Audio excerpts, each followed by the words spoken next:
Assalamualaikum warahmatullahi wabarakatuh.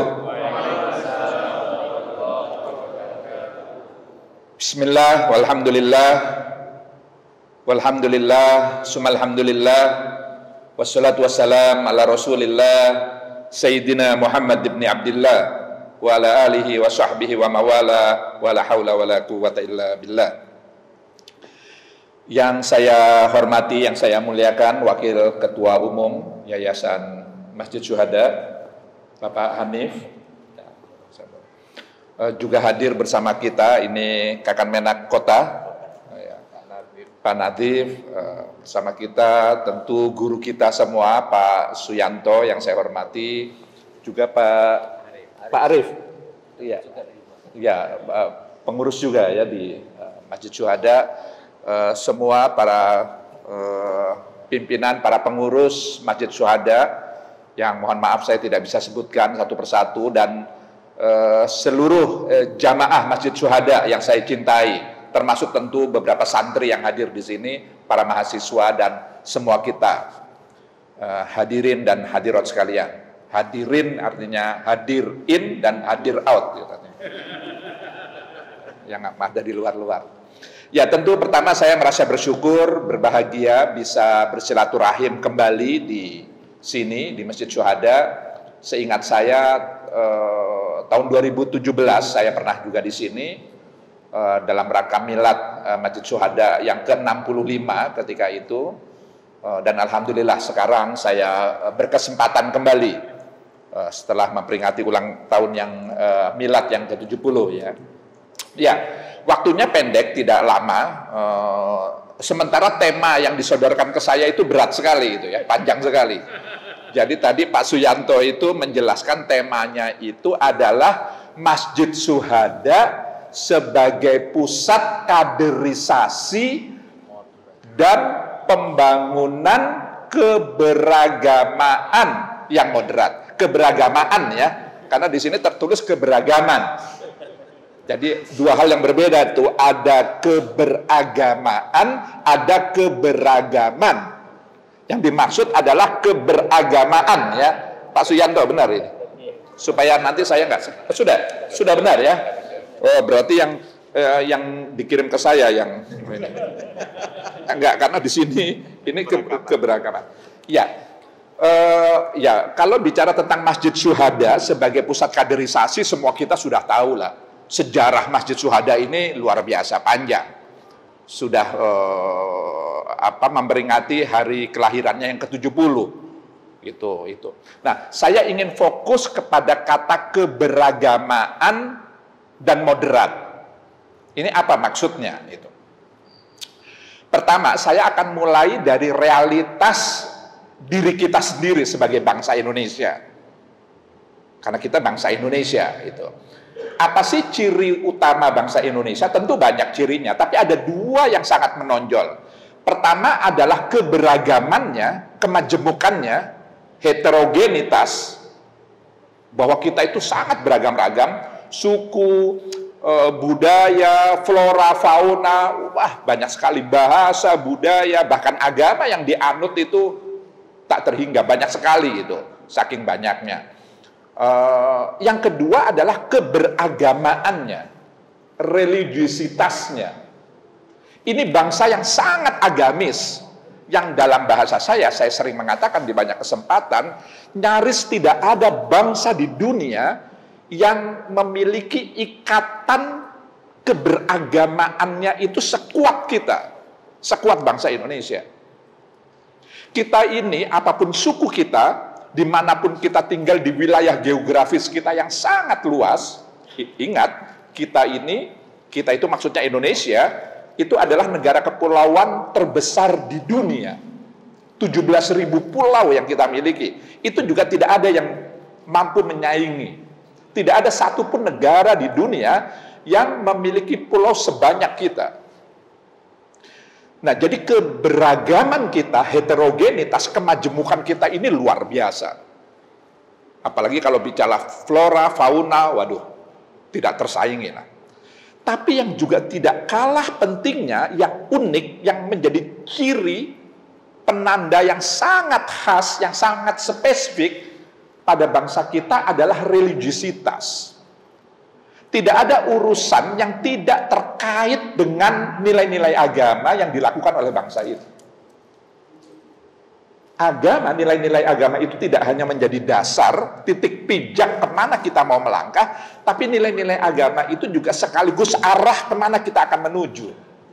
Arah orientasi. Jadi dia tidak sebagai fondasi, titik pijak nilai-nilai agama itu, tapi juga dia menjadi arah orientasi kemana kita akan menuju. Jadi saya suka guyon, guyon ya, berseloroh itu. Saking agamisnya kita ini mau melakukan tindakan kejahatan sekalipun itu diawali dengan doa. Saking agama itu built-in, menyatu pada diri kita. Padahal yang mau dilakukan adalah tindakan kejahatan. Dan dia sadar dia akan melakukan tindakan kejahatan. Tapi itu diawali dengan doa. Nah, maka pertanyaan besarnya, bagaimana bangsa sebesar Indonesia yang sangat beragam itu, tapi juga sekaligus sangat agamis, itu memahami dan mengamalkan ajaran agama yang dianutnya. Bagaimana cara mereka memahami dan mengamalkan? Jadi ada dua hal. Jadi keberagamaan itu hakikatnya adalah dua hal. Keberagamaan itu memahami dan mengamalkan. Dalam konteks Islam, iman dan amal. Iman itu meyakini, yakin itu kan dasarnya faham, itu. Lalu amal. Nah, karena di sini banyak mahasiswa, saya ingin begini. Agama satu hal, beragama hal yang lain. Itu dua hal yang berbeda. Agama, katakanlah karena ini muslim semua ya, Islam dengan berislam itu dua hal yang berbeda. Islam pasti benarnya. Islam datang dari Gusti Allah, yang maha benar, yang maha sempurna, yang sudahlah nggak perlu diragukan lagi kebenaran ajaran Islam. Ajaran Islam itu pasti benarnya. Tapi bagaimana kita memahami ajaran Islam? Bagaimana kita mengamalkan ajaran Islam itu hal lain lagi. Nah, oleh karenanya faham tentang Islam itu pasti beragam-ragam. Islamnya satu, tapi fahamnya bisa beragam-ragam. Gak usah ayat yang banyak-banyak. Satu ayat yang hanya berisi satu huruf saja. Nun. Surat apa itu? Al-Qalam. Awal surat Al-Qalam itu hanya satu huruf, nun. Itu pun tanpa harkat. Tidak ada fathah, tidak ada kasroh, tidak ada doma, apalagi sukun gitu ya. Itu para mufassir tidak sama menerjemahkan dan menafsirkan apa yang Allah maksud dari nun itu. Itu padahal satu huruf. Jadi ayatnya satu, ayat Allah itu nun, tapi dari yang satu itu melahirkan terjemahan dan tafsir yang beragam-ragam. Nanti kalau dua huruf, Yasin, Toha, nanti tiga huruf, Alif Lam Mim, Alif Lam Ro, dan seterusnya. Semakin huruf-huruf dalam Al-Quran itu banyak, semakin dia berpotensi melahirkan tafsir keagamaan yang beragam-ragam. Jadi keragaman faham keagamaan itu sesuatu yang mutlak, yang niscaya, yang sangat lumrah. Nah, kenapa beragam? Ini saya ingin sedikit menyinggung ini. Keragaman itu karena perspektif sudut pandang para penafsir yang berbeda-beda. Titik pijaknya itu berbeda-beda. Itu yang tidak sama melahirkan keragaman yang berbeda-beda. Contoh saja cangkir ini, perspektif saya mengatakan bahwa pegangan cangkir itu ada di sebelah kanan saya. Tapi panjenengan semua yang di depan saya itu mengatakan pegangan cangkir ini ada di sebelah kanan atau sebelah kiri? Sebelah kiri. Nanti yang sebelah kiri saya, pegangan cangkir ini ada di mana? Itu beda lagi. nggak di kanan, nggak di kiri. Nanti yang sebelah kanan saya melihat pegangan cangkir ini ada di mana. Belum nanti kalau ada yang di atas, ada yang di bawah. Jadi hanya cangkir saja, cangkirnya satu, tapi cara kita memahami cangkir itu bisa beragam-ragam. Untuk menentukan di mana posisi pegangan cangkir, kita bisa tidak sama. Karena perspektif, titik pijak, cara pandang kita sudah berbeda. Itu baru perspektif luar. Keragaman itu juga muncul dari wawasan ilmu pengetahuan masing-masing kita yang mencoba menafsirkan ajaran agama. Bagi orang yang tahu ilmu cangkir, punya wawasan tentang cangkir, dia bisa bercerita panjang lebar tentang cangkir. Oh, cangkir itu ditemukan pertama kali oleh umat manusia pada abad kesekian, oleh masyarakat Tionghoa atau budaya Mesir kuno, atau karena ketika itu bentuk, dia bisa bercerita banyak bahwa cara memegang cangkir itu beda-beda antara orang Jawa dengan orang Jepang dengan orang Sunda. Ada cangkir yang punya pegangan, ada yang nggak punya pegangan, ada yang pegangannya dua, karena dia punya ilmu, dia bisa bercerita banyak tentang cangkir. Tapi orang yang nggak punya ilmu, ya dia hanya sebatas apa yang dia lihat saja, karena dia nggak punya. Poin yang ingin saya katakan, selain titik pijak perspektif yang berbeda-beda, faham keagamaan, tafsir keagamaan itu juga disebabkan karena wawasan ilmu pengetahuan yang berbeda-beda di antara para penafsir itu. Di antara kita, umat manusia yang mencoba menafsirkan ajaran agama. Yang ketiga, ekosistem budaya, tempat lingkungan strategis di mana kita tinggal, itu juga mempengaruhi bagaimana kita memaknai cangkir ini. Itu. Bagi masyarakat Jawa, masyarakat Afrika, masyarakat Amerika, masyarakat Jepang beda-beda cara memaknai cangkir. Jadi nilai-nilai norma yang dianut oleh masyarakat itu juga mempengaruhi cara pandangnya, bagaimana dia menerjemahkan ayat-ayat Tuhan. Nah, para jamaah sekalian yang saya hormati, setiap umat beragama, tidak terkecuali umat Islam, ketika dia ingin memahami ajaran agamanya, dia harus merujuk kepada sumber rujukan utama ajaran agama itu sendiri. Apa itu? Al-Quran. Selain Al-Quran, dia juga merujuk kepada perkataan, ucapan, perbuatan, takrir, ketetapan dari Rasul, para nabi, orang-orang suci, yang kita sebut hadis. Tidak cukup Al-Quran dan hadis, umat Islam juga merujuk dalam memahami dan mengamalkan ajaran agamanya itu kepada pandangan para ulama-ulama terdahulu, yang lalu kemudian kita sebut sebagai kitab-kitab kuning, kitab-kitab Kutubul Mu'tabaroh, kitab-kitab rujukan imam-imam besar, imam-imam mazhab, bagaimana mereka memiliki pandangan terhadap sebuah persoalan.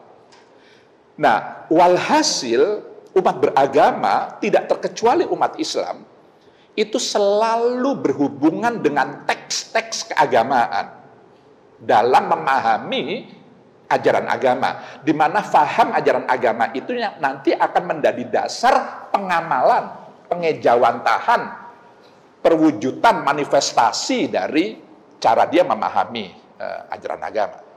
Jadi semua kita, umat beragama itu selalu berhubungan dengan teks. Kitab suci, hadis, kitab-kitab mutabaroh, itu semuanya teks semua. Disinilah awal, jadi tadi sudah jelas ya, keberagaman itu sunatullah. Karena tadi cara pandang, ilmu pengetahuan, ekosistem, budaya yang tidak sama. Satu lagi saya ingin menambahkan, faktor penyebab keragaman itu karena teks-teks keagamaan, Al-Quran, hadis, apalagi Kutubul Mu'tabaroh, itu memang pada dirinya mengandung multitafsir. Walaupun orang wawasannya sama, walaupun orang ekosistemnya, budayanya sama, walaupun titik pijaknya sama, tetap saja akan berpotensi melahirkan keragaman faham keagamaan, karena teks Al-Quran itu sendiri, teks hadis itu sendiri memang multitafsir, memang melahirkan tafsir yang beragam. Ini sudah mahasiswa fakultas syariah pasti memahami itu, belajar perbedaan antara Imam Syafi'i dengan Abu Hanifah, dengan Imam Hanafi. Ketika mencoba menerjemahkan ada ayat Al-Quran yang berbunyi wal mutalaqqatu yatarabbasna bi anfusihinna salasata quru'in. Wal mutalaqqat, maka wahai para perempuan-perempuan yang ditalak oleh suaminya, yatarabbasna bi anfusihinna, hendaknya mereka mampu menahan diri. Maksudnya menahan diri itu jangan buru-buru nikah lagi. Sampai dengan salasata quru'in, sampai dengan 3 kali kuru. Apa yang dimaksud kuru ini?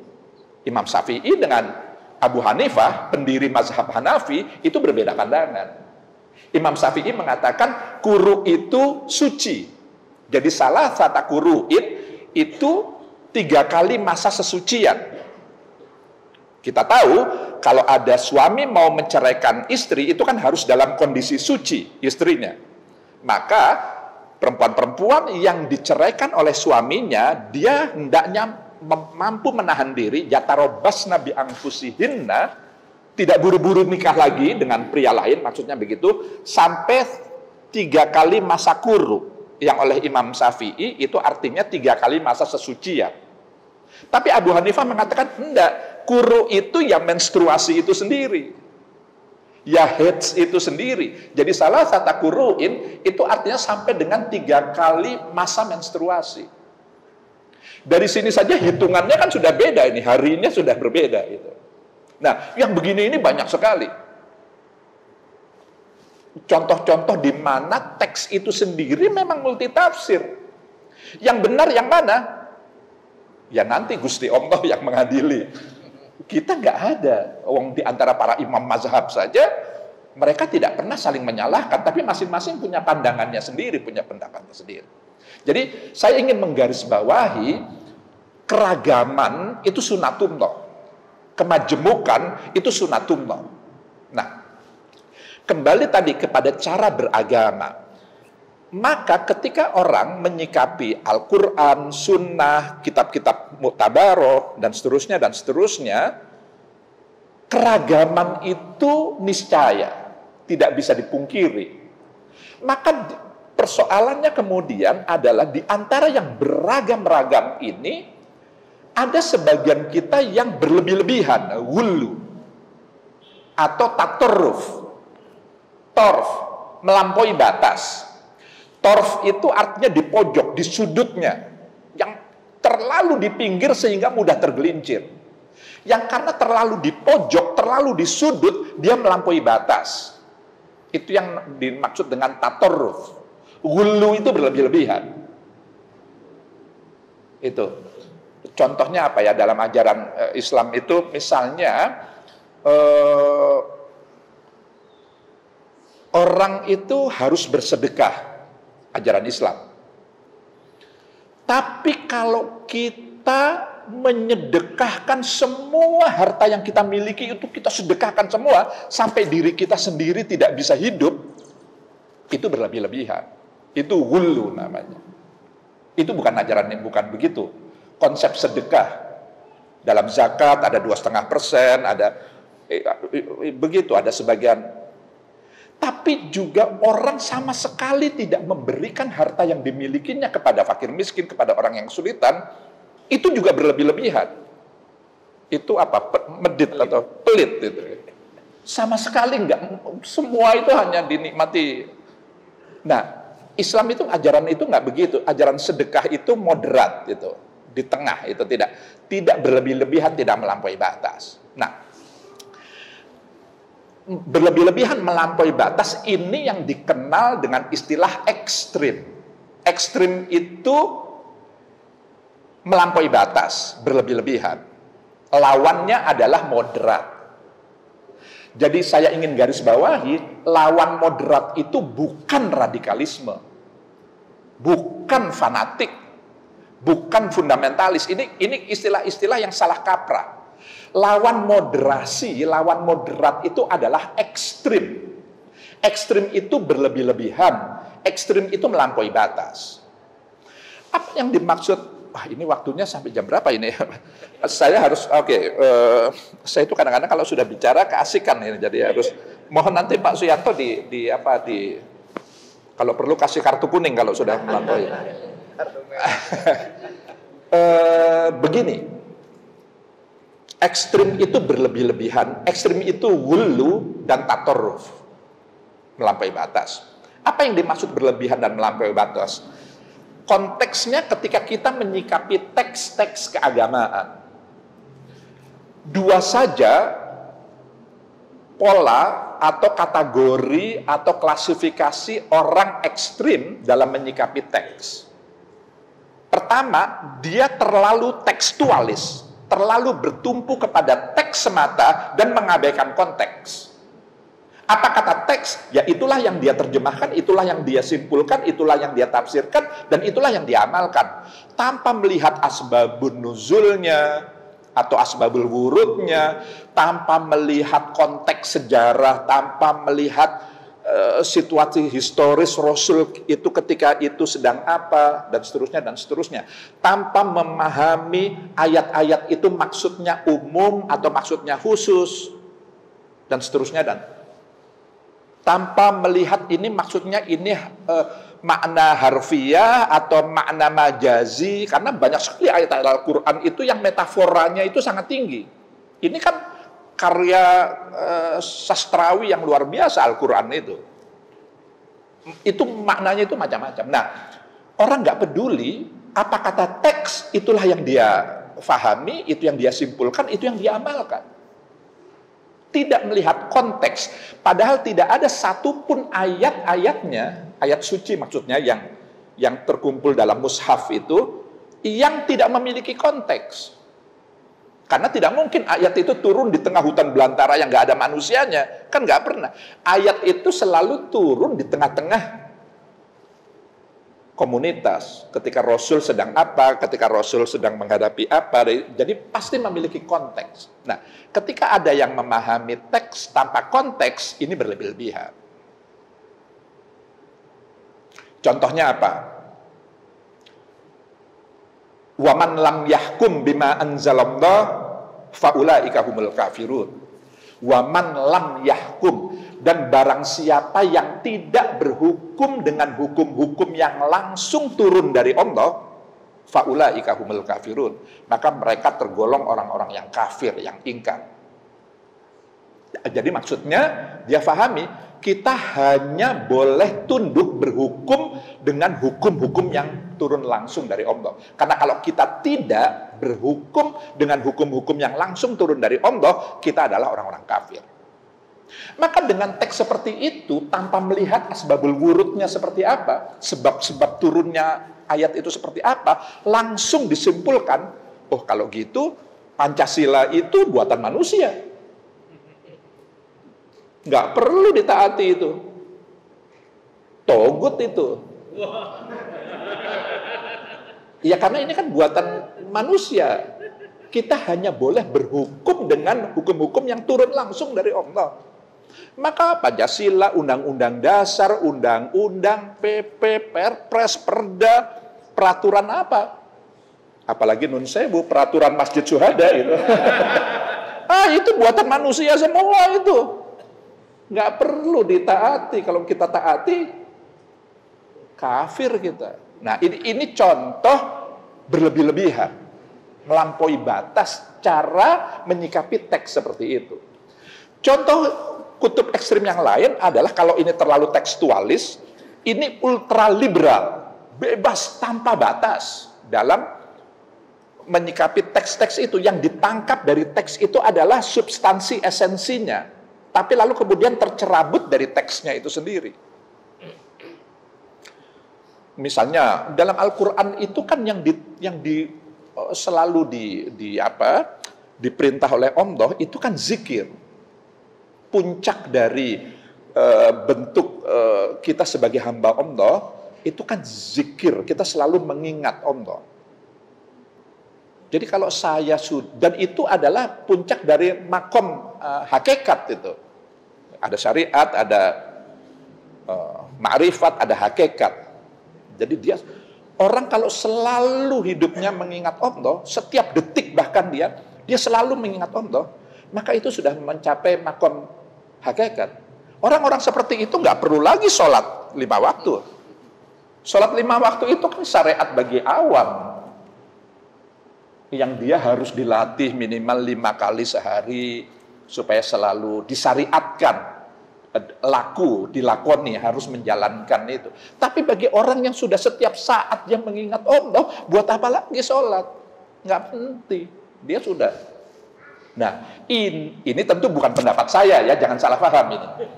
Ini saya sedang mencontohkan, ini hulu, ini tatorruf, ini berlebih-lebihan. Ini yang harus dimoderasi. Yang harus dibuat moderat, tadi kata kuncinya moderat.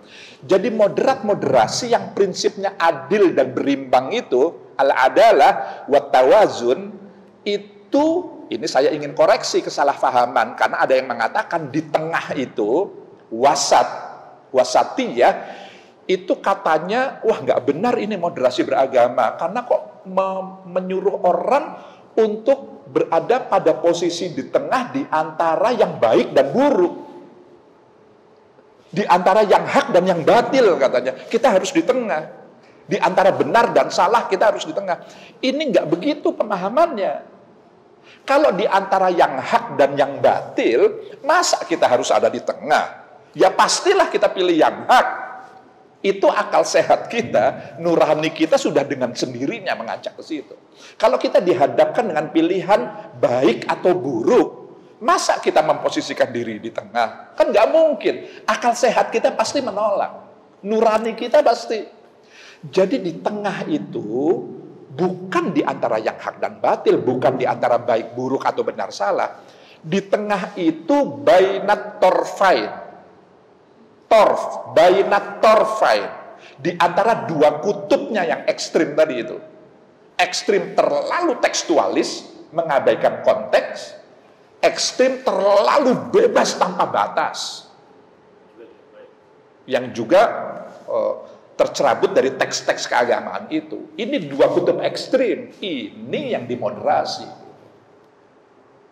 Itu. Nah, jadi oleh karenanya ini sekali lagi saya harus mendarat ini karena waktunya sudah, saya harus segera berhenti karena ada dialog ya Pak Suyanto ya. Jadi moderasi itu perintah agama itu sendiri, perintah Islam itu sendiri. Ummatan wasato itu perintah. Jadi umatnya kita ini maksudnya bukan agamanya yang ditaruh di tengah, enggak. Islam sudah pasti benarnya. Islam nggak usah dimoderasi. Memangnya siapa kita? Wong Islam itu buatan Gusti Allah kok mau kita moderasi? Islam sepasti benarnya, yang dimoderasi itu kita yang berpotensi bisa berada pada posisi ekstrim yang terlalu tekstualis tanpa melihat konteks atau yang terlalu bebas tanpa batas. Gitu. Nah ini yang dimoderasi sehingga kehidupan keberagamaan kita itu sesuai dengan maksud dan tujuan agama itu sendiri. Saya pikir saya harus berhenti sampai di sini, Pak Suyanto, supaya ada waktu untuk, meskipun dalam pikiran saya masih banyak sekali yang harus disampaikan, tapi kan biasa penyakit penceramah atau orang itu kadang-kadang begitu. Demikian mungkin dengan dipandu atau dimoderatori oleh Pak Suyanto, kita bisa lebih memahami dan memperluas pemahaman kita tentang tema pada malam hari ini. Demikian sementara saya akhiri. Assalamualaikum warahmatullahi wabarakatuh. Baik. Begini, ini pertanyaan-pertanyaannya seperti ujian disertasi ini. Jadi, karena datang dari para mahasiswa-mahasiswa. Saya tentu tidak akan satu-satu. Ini karena waktunya, ya waktunya. Saya ingin memberikan gambaran umum saja untuk nanti menjawab konsepsi moderasi beragama ini konsep barat atau konsep Islam itu sendiri misalnya. Lalu kemudian politik dan agama, tadi ada pertanyaan tadi itu, bagaimana seorang agamawan berpolitik atau seorang politisi menerapkan ajaran-ajaran agama. Lalu kaitannya tadi ada Islam kiri, Islam kanan, Islam Nusantara, Islam berkemajuan, Islam liberal, macam-macam itu apa dan seterusnya. Jadi itu saya catat semua, termasuk insan kamil, khairu ummah, apa segala macam. Saya akan secara garis besar saya tentu sampaikan salam saya ke Pak Hasan dan ke orang tua, salam balik, salam hangat, salam takzim saya kepada mereka-mereka. Begini, ajaran Islam itu untuk mudahnya itu bisa diklasifikasikan, dikategorikan, dikelompokkan ke dalam dua bagian. Bagian pertama, ajaran-ajaran Islam yang sifatnya universal, yang inti, yang pokok, yang usuli, usuliyah atau kulliyat, itu yang diyakini kebenarannya oleh semua umat manusia di dunia tanpa terkecuali, apapun rasnya, apapun etnisnya, suku bangsanya, jenis kelaminnya, warna kulitnya, agama yang dianutnya, nggak peduli. Bahkan orang tidak beragama sekalipun, ketika dia menemui ajaran-ajaran agama, ajaran Islam yang universal, yang usuli, yang kulliyat, yang inti, yang pokok, dia akan meyakini itu ajaran kebenaran. Tidak ada keraguan di situ. Apa contohnya? Banyak. Menegakkan keadilan. Itu universal. Semua agama bicara tentang keadilan.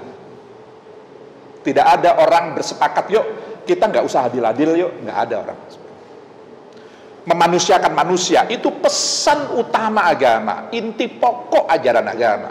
Agama hadir itu untuk memanusiakan manusia.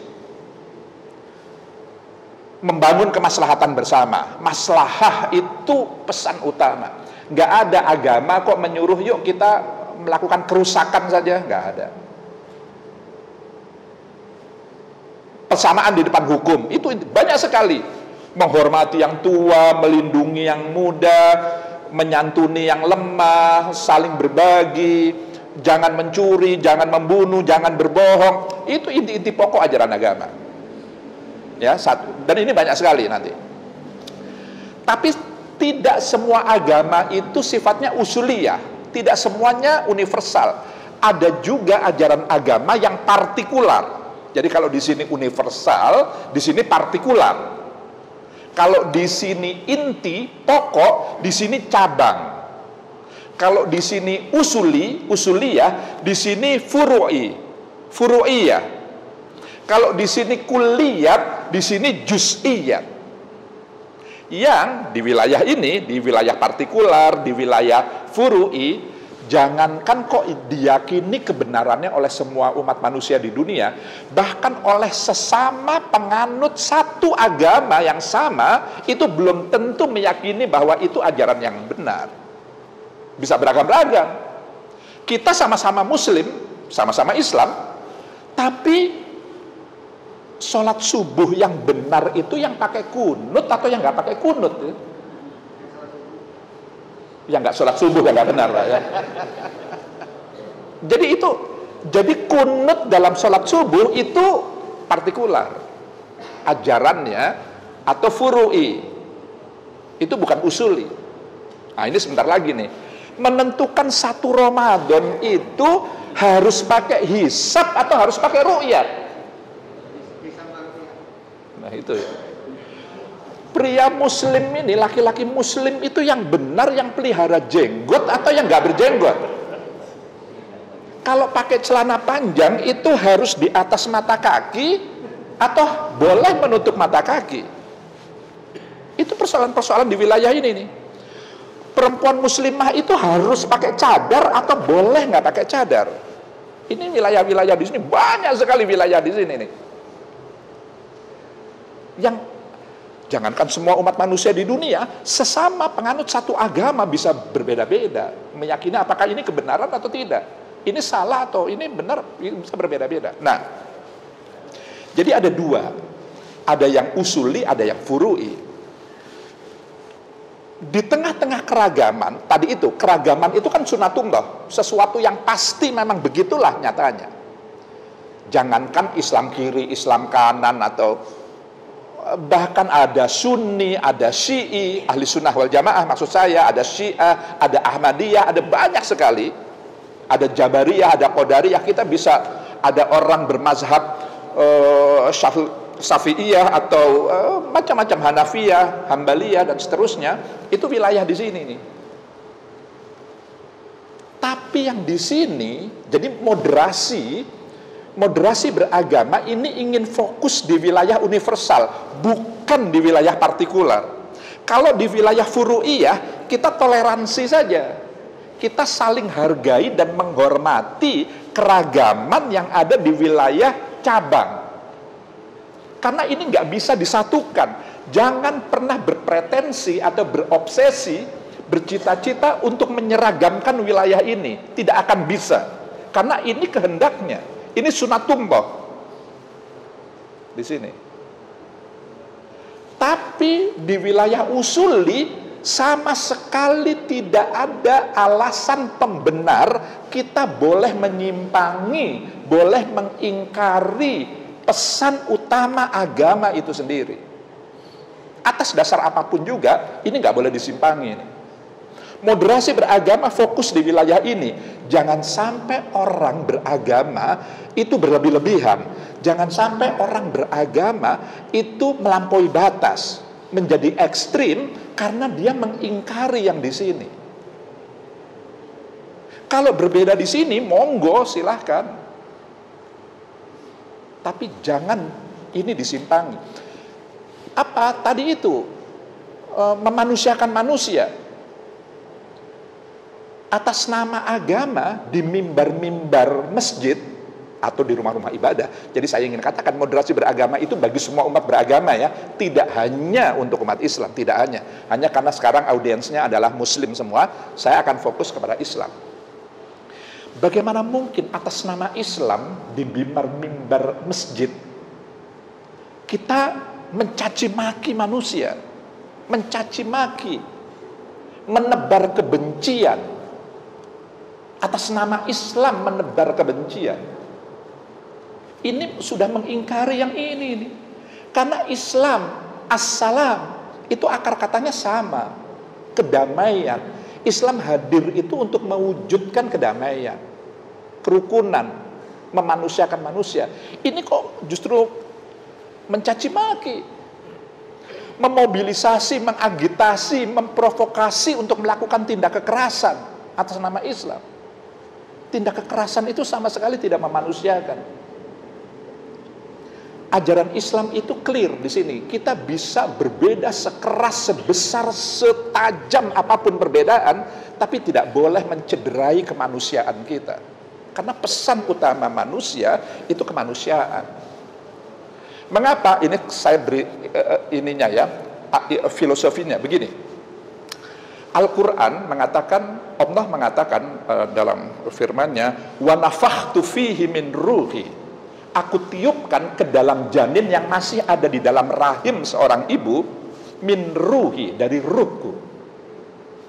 Jadi dalam dunia medis, usia janin 3 menjelang 4 bulan, ketika ada tanda-tanda kehidupan, itu Tuhan, terjemahannya para mufasir berbeda-beda. Ada satu yang mengatakan, Tuhan wa nafakhtu fihi, aku tiupkan ke dalam janin itu min ruhi, dari ruhku. Jadi itu ruh Tuhan. Ada terjemahan tafsir seperti itu. Pada diri manusia ada ruh ilahiyah, yang kalau kita meninggal, innalillahi wa inna ilaihi roji'un, ruh itu kembali lagi kepada sang pemiliknya, karena ruh itu bagian dari Allah, ruh ilahiyah. Sehingga ketika kita meninggal, jasad kita bisa lebur, gak jelas juntrungannya, tapi ruh itu kembali. Itulah kenapa ya ayyatuhan nafsul mutmainnah, wahai nafs, jiwa, ruh yang mutmainnah, irji'i ila rabbiki radiyatan mardiyah. pulanglah, karena kamu. Nah, tapi kalau Pak Quraisy Shihab, beliau tidak berani mengatakan min ruhi itu dari ruh Allah. Beliau karena ikhtiyat, ikhtiyat itu kehati-hatian. Karena kan laisa kamislihi syai'un. Allah itu tidak boleh diserupai dengan apapun. Jadi kalau ada min ruhi, mufasir seperti Pak Quraisy Shihab itu tidak berani mengatakan itu ruhnya Allah. Karena Allah tidak boleh diserupai oleh apapun. Kalau ada kata yadullah, yad itu tangan Allah. Wah, itu bukan tangan, itu pasti maknanya kekuasaan. Jadi harus ada interpretasi lain, karena masa Allah punya tangan? Allah tidak boleh tidak bisa dipikirkan, tidak bisa didengar, tidak bisa dilihat, kan gitu, tidak bisa dirasa, saking agungnya zat Allah itu. Nah, min ruhi itu dimaknai dari ruh yang diciptakan oleh Allah. Itu untuk bentuk kehati-hatian. Bukan ruhnya Allah, tapi ruh yang diciptakan oleh Allah. Tapi terlepas apapun tafsirnya, poin yang ingin saya garis bawahi, kenapa Islam itu amat sangat memuliakan manusia, itu karena pada diri manusia ada bagian Allah yang Allah titipkan pada diri manusia itu. Maka tidak peduli apapun latar belakang manusia itu, selama dia manusia, umat Islam wajib memuliakan manusia. Kita bisa berbeda begitu tajam, begitu besar, begitu keras, tapi jangan sampai mencederai kemanusiaan seseorang, harkat, derajat, martabat kemanusiaan. Banyak lagi inti yang usuli itu, misalnya kemaslahatan. Itu pesan utama Islam, membangun kemaslahatan. Khairukum, nah ini kaitannya dengan khairul ummah nih. Khairun nas man anfa'uhum linnas. Itu Rasul yang mengatakan. Rasul tidak mengatakan khairul mukminin. Rasul tidak mengatakan khairul muslimin, bukan sebaik-baik mukmin atau muslim. Khairun nas. Sebaik-baik manusia, apapun manusia itu adalah yang paling banyak menebar manfaat bagi lingkungannya. Jadi yang paling bermanfaat, yang paling banyak menebar kemaslahatan, itu indikator dari kualitas manusia dalam perspektif Islam. Bukan yang paling banyak sholatnya, paling rajin puasanya, tahajud. Bukan berarti itu semua nggak baik. Jangan salah paham juga. Jangan salah paham atau fahamnya salah tadi itu ya. Tentu tahajud, puasa, tadarus itu semua baik, semua tentu baik. Tapi Rasul tidak menggunakan diksi itu, bukan itu. Khairun nas itu. Man anfa'uhum linnas, anfa'uhum, yang paling banyak menebarkan kemaslahatan. Nah, bagaimana mungkin atas nama Islam sebagian saudara-saudara muslim kita dengan meneriakkan takbir itu membakar masjid? Bagaimana mungkin itu bisa terjadi? Meneriakkan takbir atas nama Islam itu menyuruh orang dan dirinya sendiri membakar masjid. Masjid itu lebih dari bangunan maslahah. Maslahah itu apa nih? Cangkir. Maslahah itu sesuatu yang mengandung manfaat, di mana kebermanfaatannya itu bisa dirasakan orang banyak. Itu maslahah namanya. Cangkir, piring, lampu, karpet, ini benda maslahah semua. Banyak manfaat yang bisa didapat dari benda-benda ini. Islam mengajarkan tidak boleh merusak benda-benda maslahah. Justru kita sebaliknya, kita diminta untuk membangun kemaslahatan bersama. Nah, ini kok ada saudara-saudara kita yang berlebih-lebihan, yang melampaui batas, atas nama agama merusak, menghancurkan ini, memusnahkan ini. Sebentar lagi nih, puasa, atas nama menghormati bulan puasa, bakar itu warung-warung yang masih buka, musnahkan, habisi, merusak. Nah, ini berlebih-lebihan. Ini yang ingin dimoderasi. Nah, jadi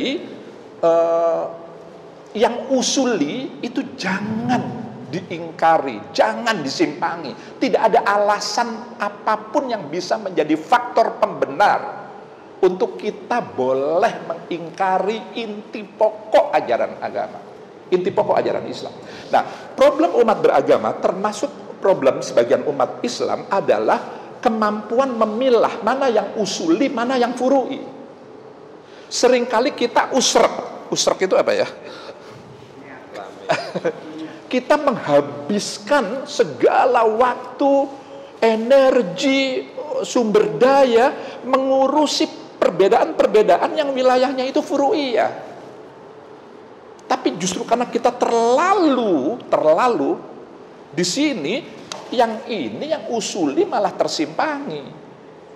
Hanya karena beda eker-ekeran ini antara harus pelihara jenggot atau boleh nggak berjenggot, kita jadi nggak bertegur sapa. Setelah tidak bertegur sapa, saling memusuhi. Setelah saling memusuhi, saling melakukan tindak kekerasan. Sudah, ini diingkari, ini yang di sini. Apa perbedaan macam-macam lah di wilayah ini gitu. Nah, oleh karenanya tadi kembali flexing tadi. Flexing itu pamer. Begini, manusia itu pada manusia itu sebenarnya dia senang melihat dan dilihat. Itu human itu manusiawi saja. Semua kita itu kan senang ngelihat orang lain, tapi juga senang dilihat orang lain. Coba saja kita dandan atau apa, atau ke mall, atau nongkrong di kafe, atau apalah, ke kampus atau apa, kita senang melihat orang lain, bagaimana orang lain itu, tapi juga pada dasarnya kita juga senang dilihat orang lain. Nah, pamer, apa batasannya? Pamer itu sebenarnya manusiawi saja, menunjukkan kan segala sesuatu innamal a'malu binniyah. Jadi yang menjadi faktor pembeda sebuah amalan, kita mau apa saja, melakukan apa saja, lihat saja niatnya apa, motifnya apa, tujuannya apa. Kalau Anda pamer, saya posting buku, saya posting di WhatsApp group, atau di Twitter, di Instagram, atau di mana saja, tergantung niatnya apa. Kalau niatnya saya ingin menunjukkan ada buku bagus loh, supaya teman-teman saya yang lain tahu dan dia tertarik, termotivasi untuk baca ini, bagus nih. Tentu berbeda nilainya dengan saya supaya dianggap saya rajin baca buku, padahal saya paling gak seneng. Saya malas sekali bangun buku, tapi supaya mengimbangi ya saya gaya-gayaan lah di toko buku, saya posting sambil pegang buku, sambil supaya saya dianggap saya juga. Jadi ya itu tadi Pak, karena tadi pertanyaannya apa flexing menurut. Jadi innamal a'malu, Anda mau baca buku, Anda mau jalan, Anda pakai pakaian, mau apa saja, motifnya apa, niatnya apa. Niat itulah yang menentukan kualitas amaliyah kita. Gitu. Nah, yang kedua, jangan berlebih-lebihan. Yang nggak boleh dalam agama itu kan berlebih-lebihan, melampaui batas. Israf, ukurannya apa? Memang ini subjektif, relatif. Tapi saya senang sekali ajaran orang tua saya, guru saya, itu begini, ukurannya sederhana saja, kepantasan dan kepatutan. Kepantasan dan kepatutan itu juga relatif. Apa hukumnya? Tanyakan nurani kita. Kembali saja tanya diri sendiri, nggak usah. Kalau saya posting lagi makan di restoran gitu, lalu kemudian backgroundnya makanannya banyak misalnya gitu, saya posting. Tanyakan sebelum Anda post, kira-kira yang ngelihat itu siapa ya? Yang ngelihat itu ekonomi, status ekonominya itu seperti saya yang berada, atau di atas saya yang lebih berada lagi, atau lebih banyak yang jangankan makanan, dia makan saja belum tentu dia bisa hari itu, dia masih mikir untuk makan. Itu adalah sebagian besar atau beberapa anggota WhatsApp group saya atau follower saya. Itu tanya aja, kira-kira manfaatnya apa ya saya posting begini. Jadi flexing itu kembali kepada nilai kepatutan dan kepantasan yang ukurannya tanyakan ke diri kita. Untuk tujuan apa? Lagi-lagi niat. Untuk tujuan apa Anda share sesuatu?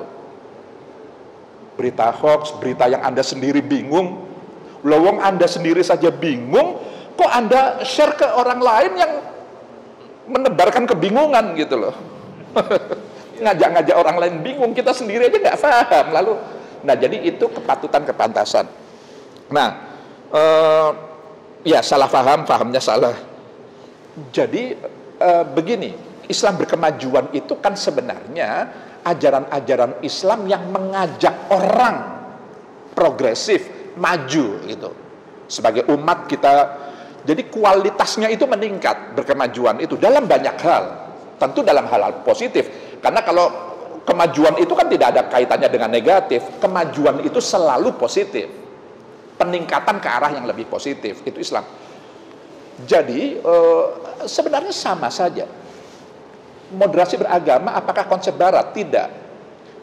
Inti, isi dari esensi substansi moderasi beragama itu sama sekali tidak ada yang baru sama sekali. Tidak ada. Itu ajaran-ajaran orang-orang tua kita, guru-guru kita, ajaran Wali Songo, ajaran Rasulullah itu sendiri. Ajaran untuk jangan ingkari yang usuli, yang inti, yang pokok, itu kan ajaran dari dulu. Semua ayat Al-Quran, tatbiqus syariah, maqasidus syariah, tujuan ditetapkannya syariat, itu adalah jangan simpangi ini. Sholat misalnya, apa tujuannya? Apakah untuk mendekatkan diri, taqarrub ilallah? Ya, tidak salah, tapi bukan itu. Apakah bentuk doa, bentuk komunikasi personal kita dengan Tuhan, dengan Allah? Ya, tidak salah itu, tidak salah, tapi bukan itu. Allah mengatakan dalam Al-Quran, innas sholata tanha anil fahsya wal munkar.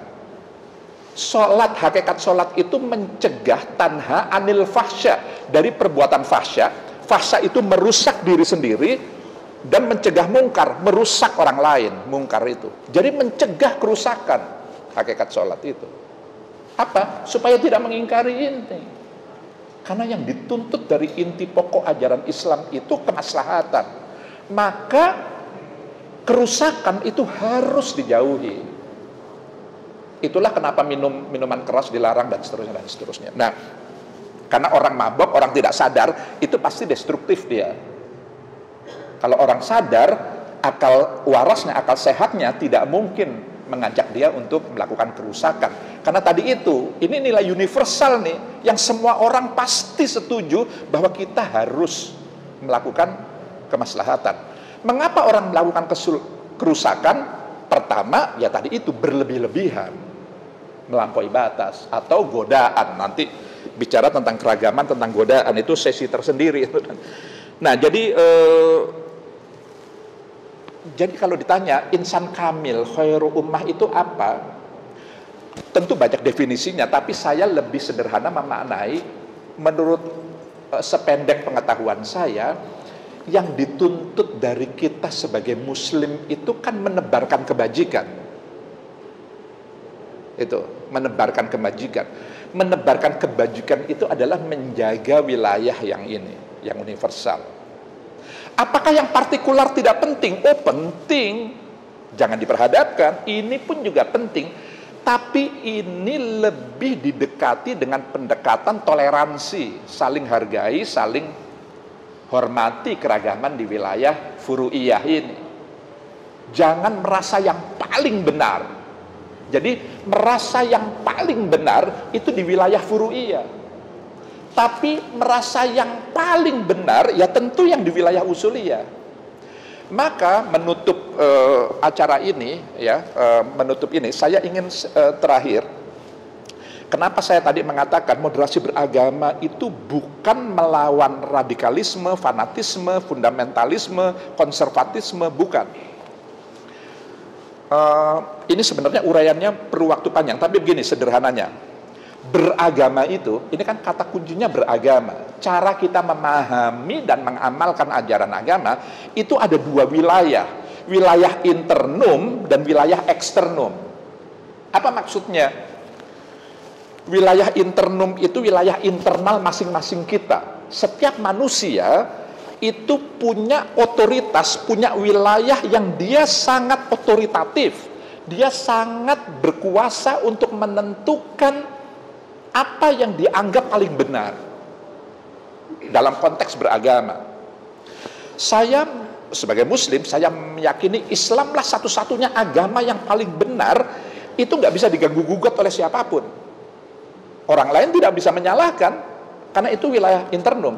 Ada seorang Nasrani, Kristiani, mengatakan ajaran Yesus lah yang paling benar, yaitu menurut dia. Kita harus hormati. Seorang Hindu juga begitu, seorang Buddha, seorang Konghucu, dan seterusnya, dan seterusnya. Saya menganggap ahli sunnah lah yang paling benar. Itu nggak ada yang bisa mengintervensi. Negara sekalipun nggak bisa.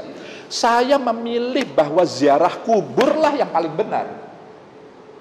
Nggak ada yang bisa menyalah-nyalahkan saya. Itu anggapan saya. Meskipun saya tahu ada yang melarang, mengharamkan ziarah kubur. Saya menganggap tahlilan itu nggak benar, itu bid'ah. Itu hak saya. Itu otoritas saya internum. Saya nggak bisa disalah-salahkan hanya karena saya menganggap disalah-salahkan, ya, ingat. Sebagaimana ada orang yang mengatakan bahwa tahlilan itu, jangankan kok bid'ah, itu isinya ajaran Rasul semua. Karena tahlilan itu ya baca Quran, ya sholawatan, ya semua, nggak ada yang. Itu harus dijaga, harus dilestarikan. Itu juga. Jadi wilayah internum, internal itu wilayah pada diri kita, imani, yang sifatnya iman, kita yakini benar. Itu imani. Nah, tapi iman itu kan harus diamalkan. Itulah kenapa dalam Islam itu iman dan amal itu selalu berdekatan. Iman saja nggak cukup, dia harus diamalkan, dia harus manifest, dia harus mengejawanta. Itulah kenapa dalam agama itu kan laku, agama itu akhlak.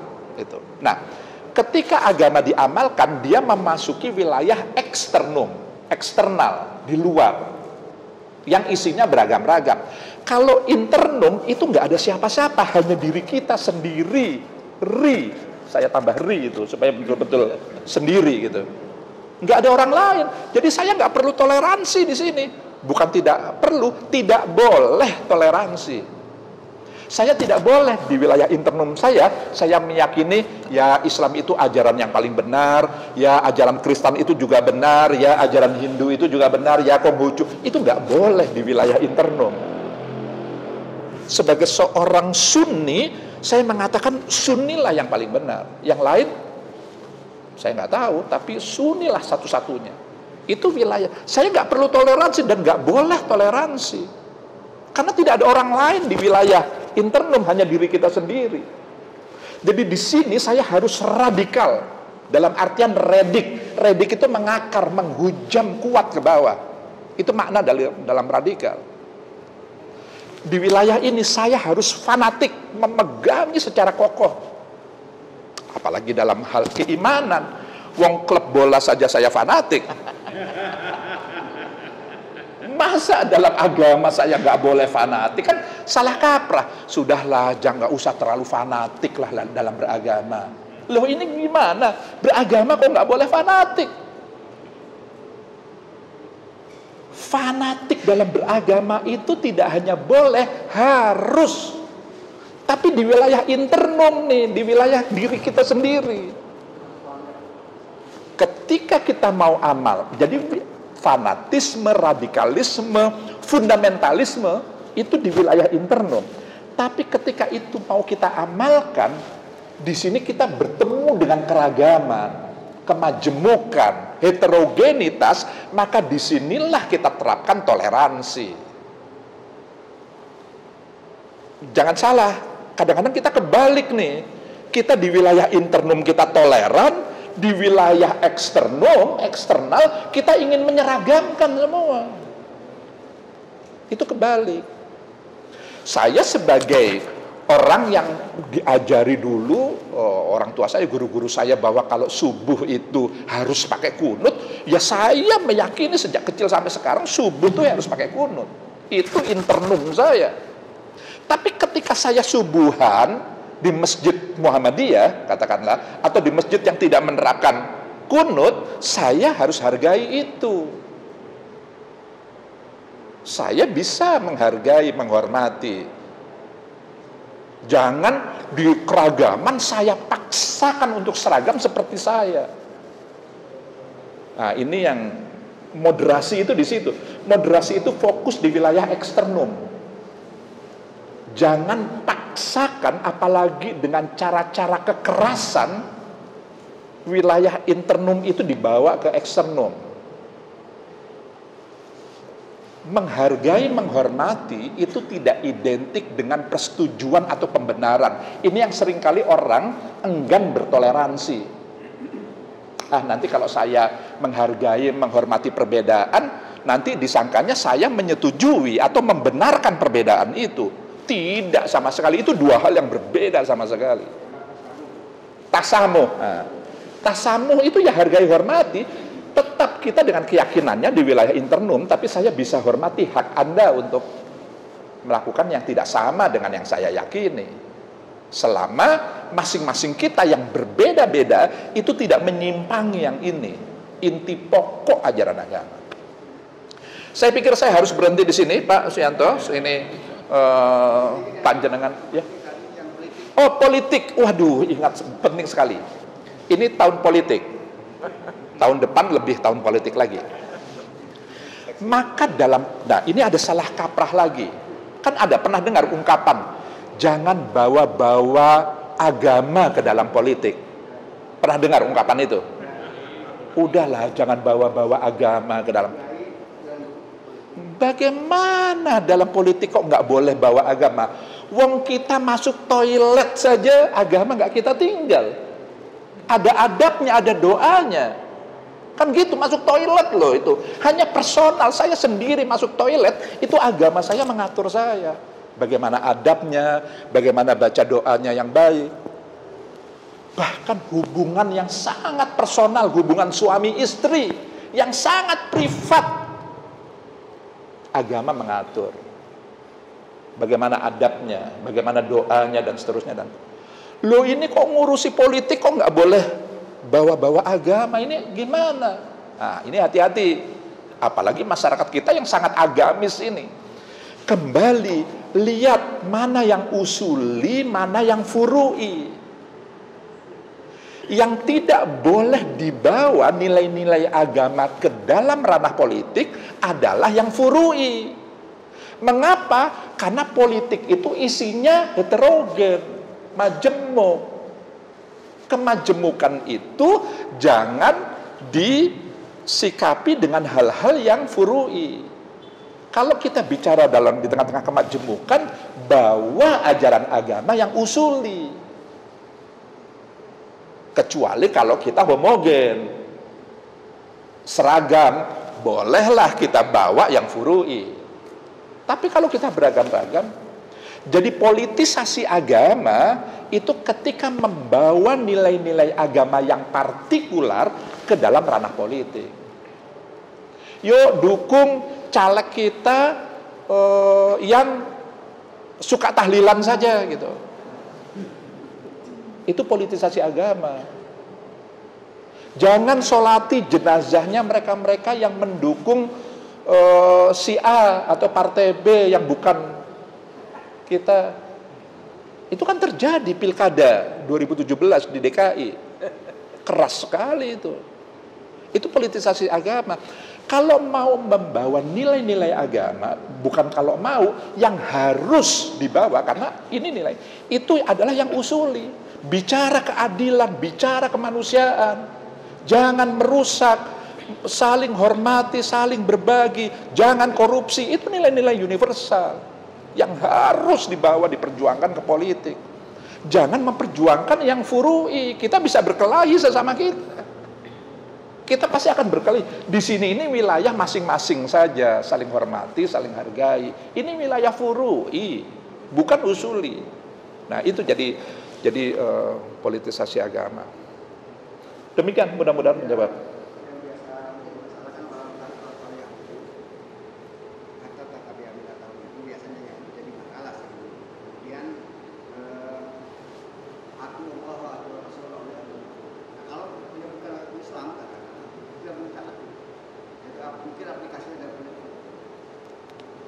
Iya, iya. Ini kajiannya jadi panjang lagi nih Pak. Ini. Waktunya udah 9:30 nih. Tapi begini, saya kembali. Ini diskusinya pasti akan panjang. Indonesia ini kan bukan negara Islam, tapi juga bukan negara sekuler. Ini in between kita ini.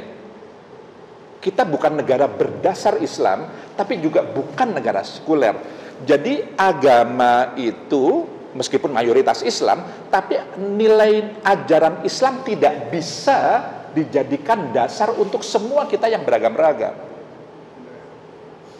Jangankan orang non-muslim, sesama kita saja bisa berbeda pandangan terhadap nilai-nilai ajaran Islam. Seperti tadi kalau itu masuk wilayah furu'iyah. Maka dalam mengatur kehidupan bersama, apalagi di tengah kemajemukan, nilai-nilai yang usuli itu yang harus diperjuangkan. Karena ini inti pokok ajaran agama. Di sini yang harus fokus, yang harus lebih. Bukan berarti ini nggak penting, penting, tapi ini ranahnya beda gitu. Ranahnya beda. Begitu, saya mohon maaf nggak bisa lebih panjang lagi karena saya sudah dikasih kode terus sama Pak Suyanto ini. Mohon maaf kalau tidak bisa memuaskan karena saya bukan alat pemuas. Jadi mudah-mudahan nanti Pak Suyanto yang bisa melanjutkan kalau ada pertanyaan-pertanyaan lanjutan. Saya membawa 2 buku ya, buku tentang moderasi beragama. Ini tulisan saya. Tanggapan atas masalah kesalahpahaman, tuduhan, dan tantangan yang dihadapinya. Karena banyak juga kesalahpahaman tadi itu. Fitnah-fitnah dan segala macam terkait dengan moderasi beragama. Saya tuliskan di sini. Karena hanya 2, saya hadiahkan saja ke pengurus pimpinan Masjid Syuhada. Monggo bisa dimanfaatkan dengan sebaik-baiknya. Lewat perpustakaan ada. Ya. Kalau kurang nanti lewat Pak Suyanto, nanti saya bisa tambahkan. Demikian, mohon maaf sebesar-besarnya. Mudah-mudahan Allah Subhanahu wa taala senantiasa memberikan kita kekuatan agar kita terus berkemampuan menjalankan amanah yang ada pada diri kita masing-masing. Wassalamualaikum warahmatullahi wabarakatuh.